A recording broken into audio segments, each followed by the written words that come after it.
But I'll sort of sum it up, right up front, where New Zealand stands with two big picture numbers. The first is the figure 72. 72 is New Zealand's net external debt as a share of GDP. Now, that is world class at the wrong end of the spectrum. And that tells us as a nation we've still got a lot of issues, and if you look at Treasury's projections they came out with yesterday, they've got New Zealand's net external debt rising back to 80% of GDP.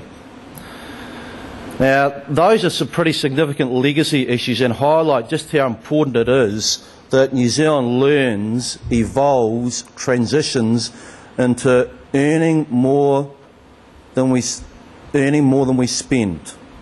And the second figure I'll give you highlights the opportunity. The second figure I'll give you is the number 8. The number 8 is New Zealand's ranking globally on a per capita basis for what our natural resource endowment is.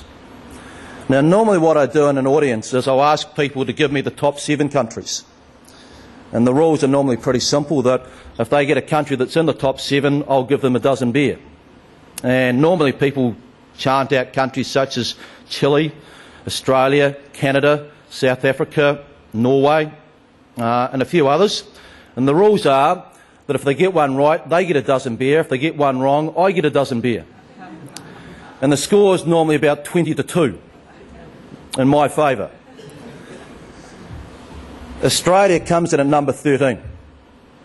The top 7 countries globally on that list, and this is not a list compiled by a Muppet organisation, it's compiled by the World Bank, so it's got some reasonable credentials out there. The top 7 are all oil-producing, exporting nations. New Zealand is the first non-oil intensive country to hit that list, and we come in at number 8. And we have fed this story about Australia being the lucky country. Australia is lucky.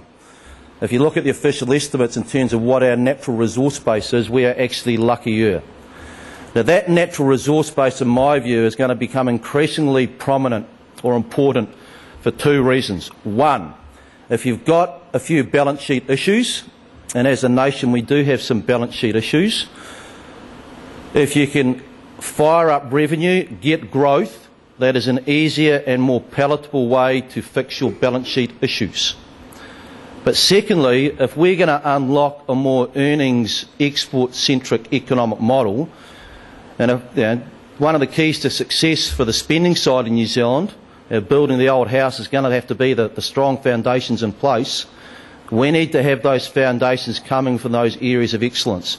And in my view, you're running an economy is no different to running a general business. One of the keys to business success is that you need to start with basics and identify what are your areas of strategic advantage, what are your points of difference, what are your areas that you can leverage.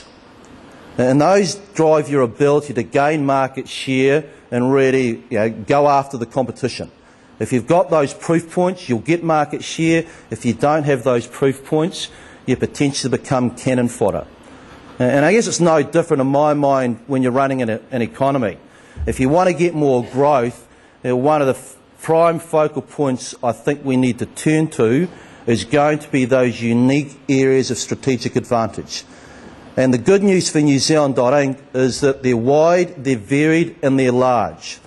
And it's not just built around land, it's not just built around Mother Nature, it's water, whether it be rainfall, whether that be the economic exclusive zone, it's the brand New Zealand Inc., it's coal, it's mining, it's oil. Now, New Zealand's got a very well-rounded package.